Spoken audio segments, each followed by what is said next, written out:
this November 7th Board of Education work session to order. First order of business is to approve the agenda, and we need a motion to do so. Move approval. Mr. Burgess, Second. Mr. Bagley, all in favor? Passes 4-0. Next, we have the superintendent's report. Dr. Branch. Thank you, board members. Thank you, staff, for being here tonight. We have a few things under superintendent's report that I'd love to cover. First off, it was an outstanding sports weekend for our schools. Started Friday with a send-off for our cross-country team and volleyball teams headed to the state championship from Oconee County High School. Very nicely done by Dr. Yancey and his staff.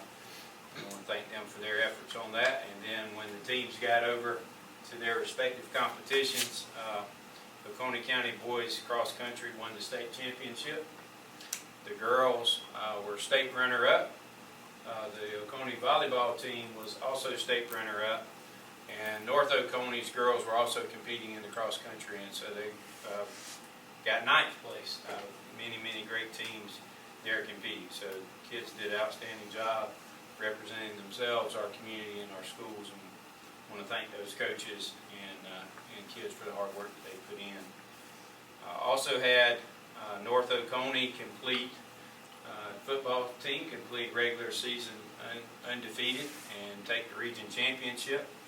Oconee County High School finished the regular season as well in a tie with 3 teams for 2nd place. And so they had to meet on Saturday and do a coin flip. They ended up being the 3rd seed based on that coin flip. But both football teams are headed to the playoffs, which will begin this weekend. And then our cheerleading teams both also completed or competed their seasons this weekend.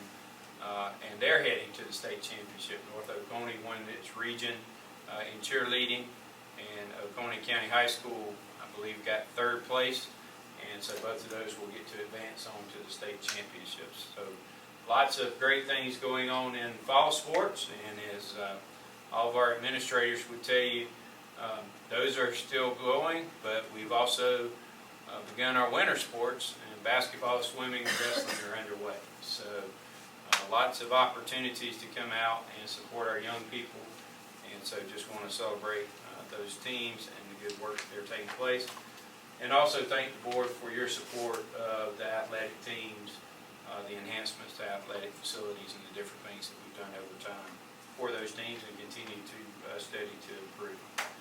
One other item that I have that's in the superintendent's report, and this is on behalf of Dr. Whitmire, who's attending a work-related conference this week for us, is the redistricting draft plan.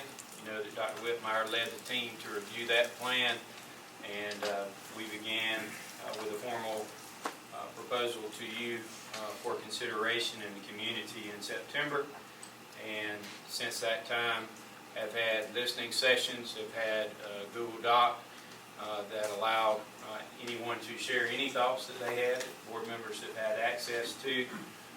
And then I've attended several local school councils and talked about the redistricting plan with those local school councils as well. So lots of conversation is taking place to get to this particular point.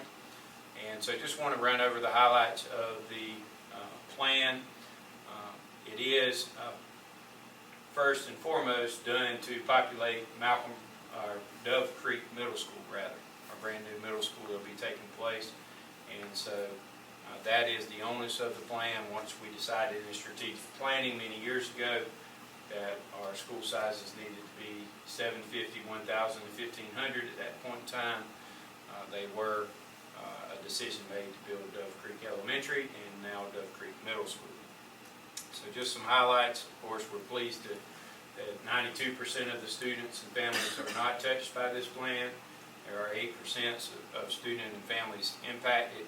School choice is available in the draft that's been presented to you for all schools and all grade levels.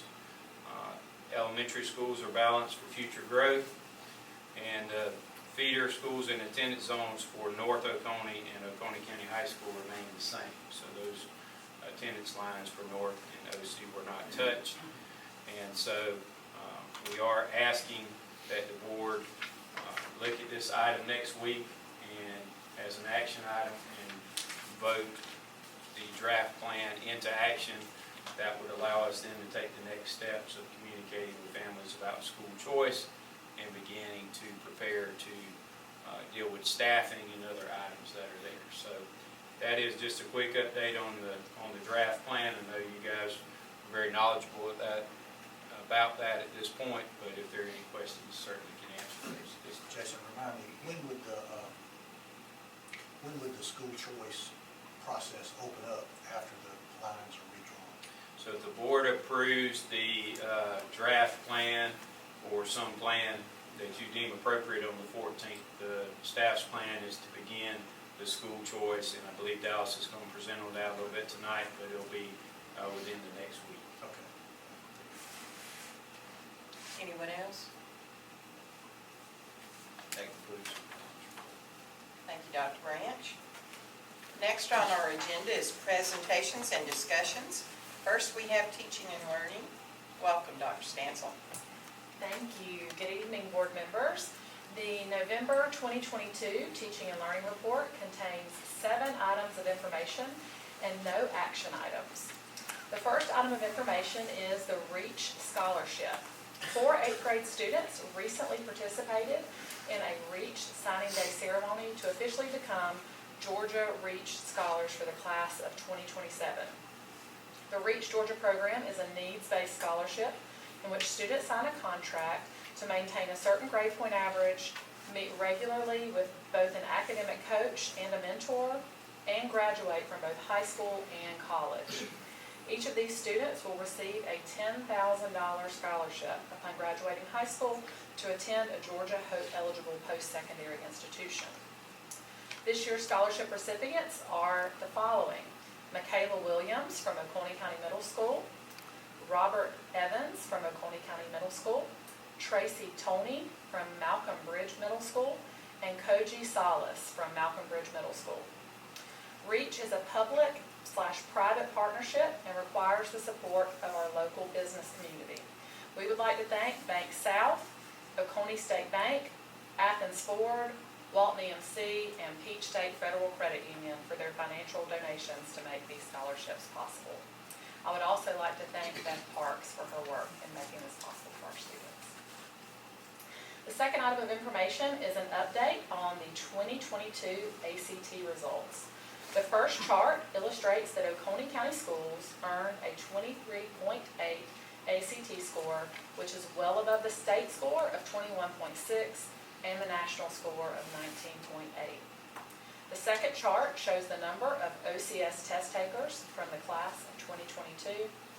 The third chart in the report displays the rankings for the top 10 districts in the state. OCS is ranked 4th in the state, which is an increase from last year. OCS also achieved the highest ACT score in Northeast Georgia and is the only system in the region ranked in the state's top 5. Congratulations to all of our parents, students, teachers, and administrators on these fantastic results. The third item of information is an update on the 2022 graduation rate. The first chart shows that Oconee County Schools' 2022 graduation rate is 97.9, which is well above the state rate of 84.1. The graduation rate has increased from 91.9 in 2014 to 97.9. The second chart details the subgroup graduation rate. The Students with Disabilities graduation rate has increased from 66.7 in 2012 to 94.5. In addition, the Asian Pacific Islander, Black, multiracial, and English learners were all at 100%. Additionally, the Georgia Department of Education issued a disclaimer on the use of the economically disadvantaged subgroup data that states, during the 2021 school year, the United States Department of Agriculture provided school food authorities operating the National School Breakfast and Lunch Programs waiver flexibilities to offer school meals to all students at no cost. As a result, the response rate for free and reduced meal applications may show a decrease in submissions that resulted in a lower rate of identifying economically disadvantaged students where school meal applications are utilized for this purpose. Thus, the economically disadvantaged subgroup may not be comparable to previous years. The third chart shows the rankings. OCS is ranked first in the state, an increase from ranking fourth in the state last year. Congratulations to all of our parents, students, teachers, and administrators on this achievement. I especially want to commend Mr. Carter and Dr. Yancey for their leadership and their dedication to our student success. The fourth item of information is an update on our school improvement visits. The strategic plan and school improvement plans are reviewed on an ongoing basis and posted on the system and school websites. The Teaching and Learning Department visits each school multiple times a year to review the school improvement plans and offer support from the district office. The strategic plan and school improvement plans are updated on an ongoing basis as data becomes available and are used to monitor our progress throughout the year. OCS will continue to be transparent by communicating our results to the community using a measurable system improvement plan that is accessible on the district website through Assembly. A huge thank you to our principals for their hard work and continued improvement at each and every school.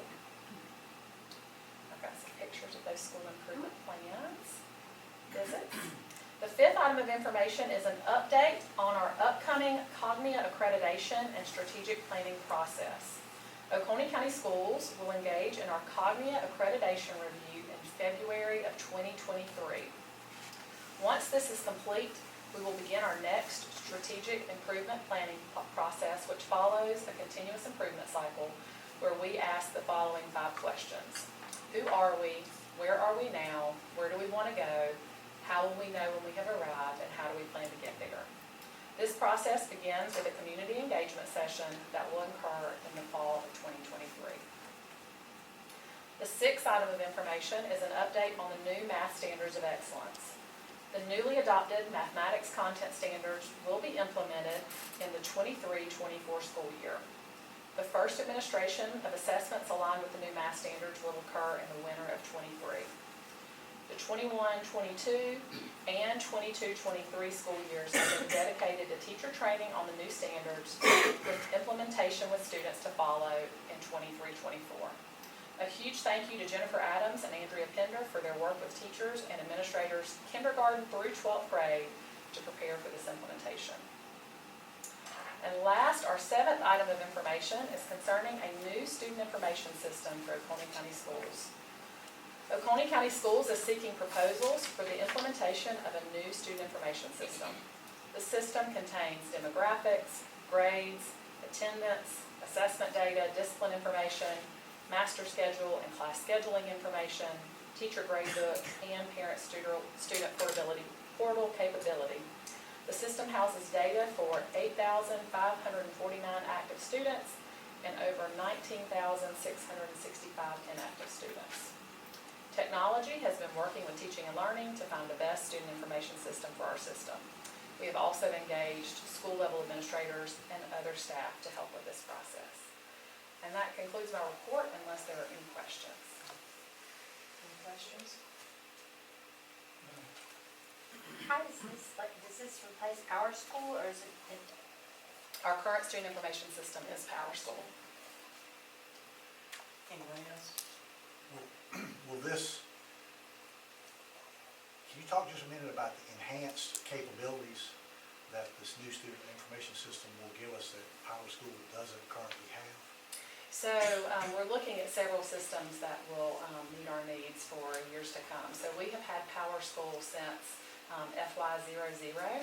So we've had it for quite a few years, and we're looking for a system that will meet our needs from not only what it can do for us, but also what it can do from a professional learning standpoint, and when we have needs to be able to address those.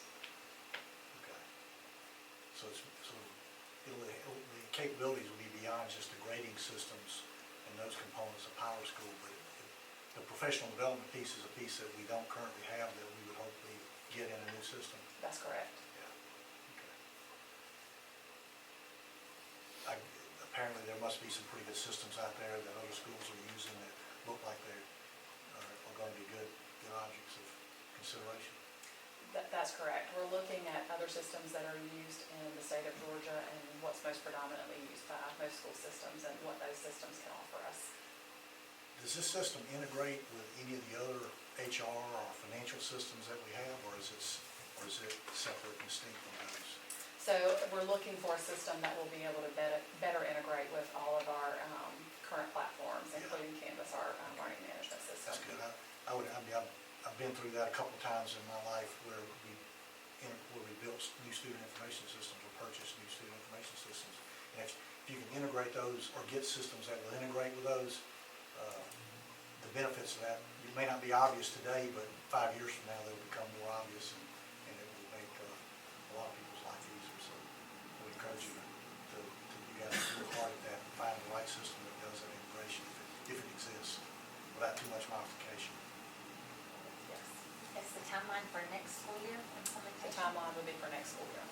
Yes, so we would do professional learning this spring and then implement in the fall of next year. I guess we know what you're going to be doing also. She's gonna keep me busy. Yeah, we're definitely working hand in hand on this for sure. All right, any other questions? One other thing, I noticed the drop in the ACT participation since 2020, and obviously, COVID was a big piece of that, but in your conversations with your counterparts in other school systems, is there a belief that that's probably going to continue to stay down, or because of what the colleges are doing with their entrance requirements, or are we going to probably see that go back up to historical levels? I think you'll see that go back up. That's mostly, we've seen a slight increase this year. It was mostly impacted last year, like you said, due to the pandemic. And that included cancellation of test registration, closure of some test centers, and most of the systems, most of the schools in the University System of Georgia Admissions provided a temporary waiver for SAT and ACT, so students did not need those to apply. So that's where we saw a drop, and we're starting to see that come back up. Yeah, I know the ACT and SAT in Georgia have a lot to do with HOPE eligibility and connection with that. There's a lot of debate about what to do or not to do about that. But out-of-state schools, which we have a lot of students that go to out-of-state schools, they've started to move away from that. I was wondering if we're going to see that stay down. But financial aid and scholarships are all tied in that too. So your expectation is we'll see at least in Oconee, we'll see our levels go back up to what they I think we will. be.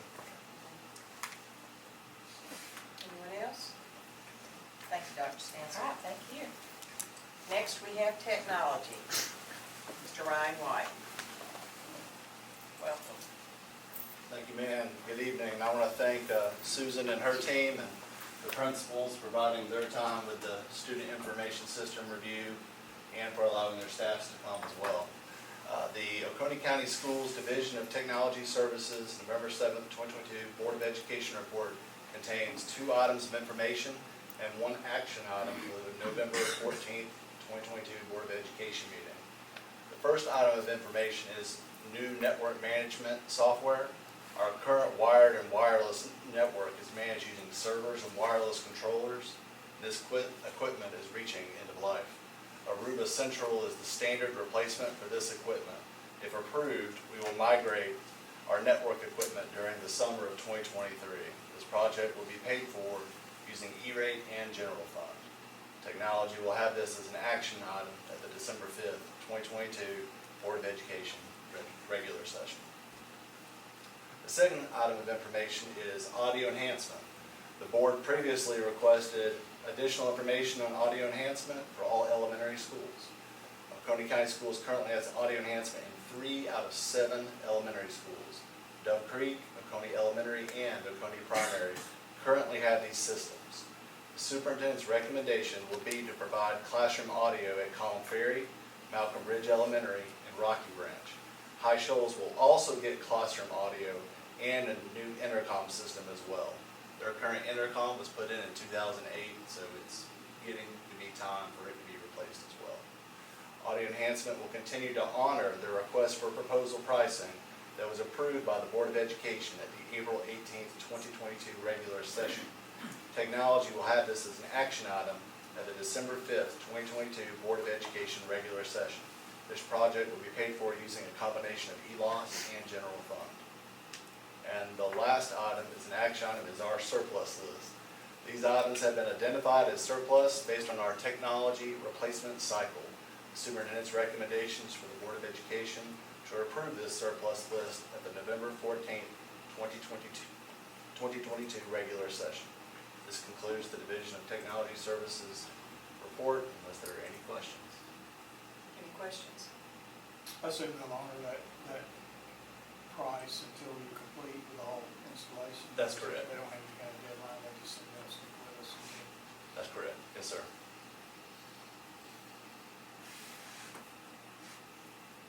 Thank you. All right, thank you. Welcome. Thank you. Good evening, board members, Dr. Branch. The student services report contains 2 items of information and 3 action items for the November 14th Board of Education meeting. The first item of information is school choice.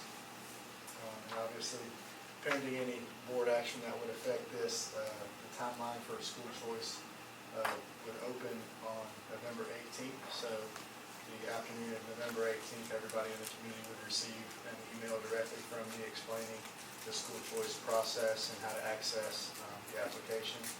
Those applications would be due on or before January 20th of 2023, and we would mail decision letters to families who applied no later than January 27th, 2023.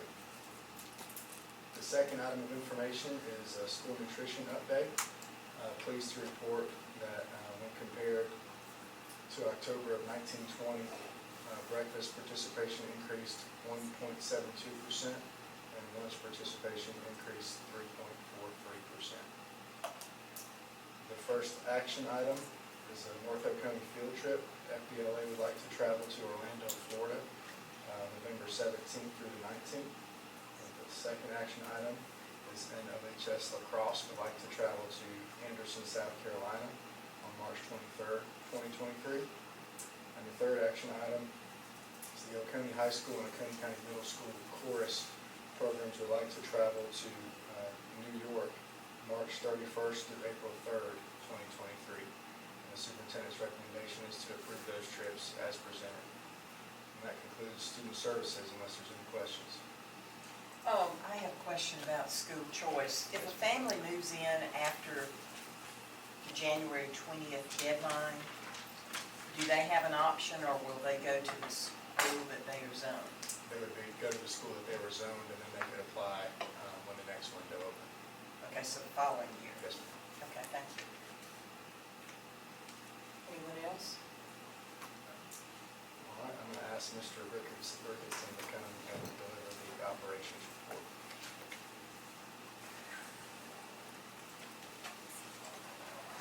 Good evening. Good evening. The Oconee County Schools Operations Division November Board of Education report contains 3 items of information and no action items for the November 14th, 2022 Board of Education meeting. First, we have the energy report. The September energy report shows an on-trend increase in usage over August. Second item is the lead custodial meeting. The October lead custodial meeting was held on Thursday, October 13th of 2022, and was hosted by the team at Rocky Branch Elementary School. We discussed chemical labeling and proper procedure for spill cleanup. Our custodial teams are to be commended for their rigorous work, ensuring that our schools are clean for health. Third, we have our construction update. Weather report's been good.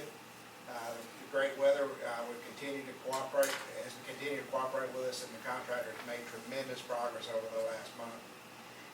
This is for Duff Creek Middle School. As we can see from the photographs, the parking lots and the drives are taking shape. The building structure continues to grow, and the inside of the building on the lower level is moving forward, with electrical and mechanical systems being installed.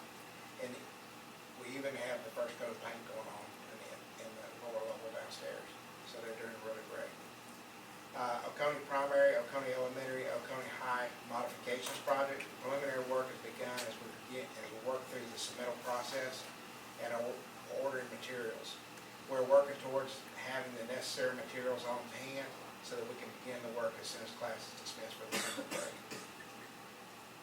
New instructional support center.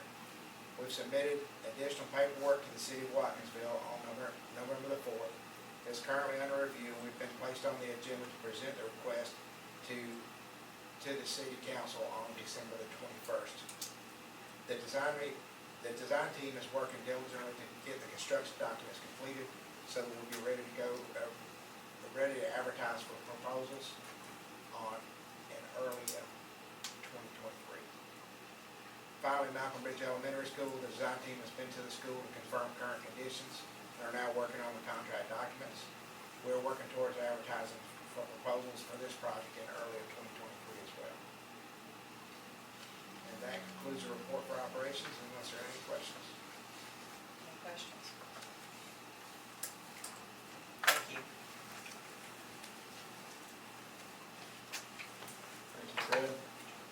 The communications report contains one item of information and one action item for the November 14th Board of Education meeting. The first item of information is our monthly highlights video from October. Ms. Satterfield.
Why do you sing for?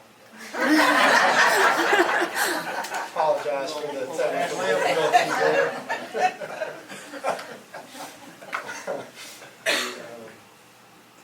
The action item is the 24-25 academic calendar. The academic calendar was developed with input from the community as well as our calendar advisory committee. Around 3 pillars, which are starting in August and not July, ending school in May and not June, and having balanced semesters with 90 student days in each semester. Our goal, as in previous years, has been to keep 2 years of rolling calendars so our staff members and family members can plan for the future. This calendar, as in previous years, builds in predictability with school starting the first Wednesday in August as a teacher professional day in conjunction with fall break. A full week off at Thanksgiving for students and teachers. Another teacher work day after the student holiday in December, and a week long at spring break.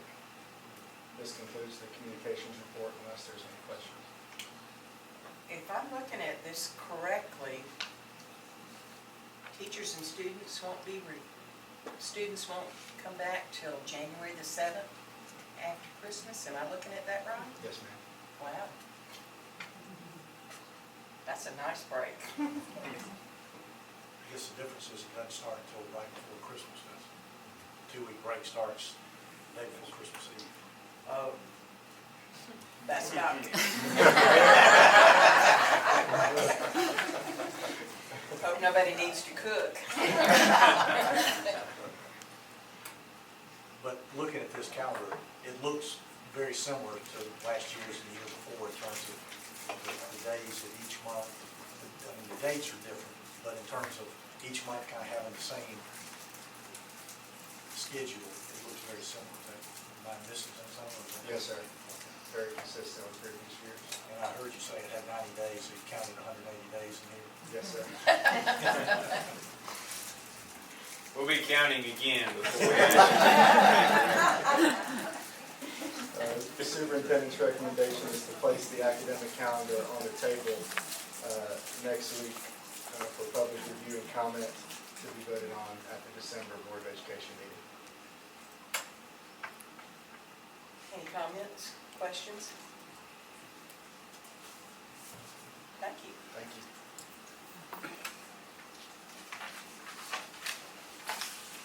All right. Looks like we have a need to go into executive session and need a motion to do so.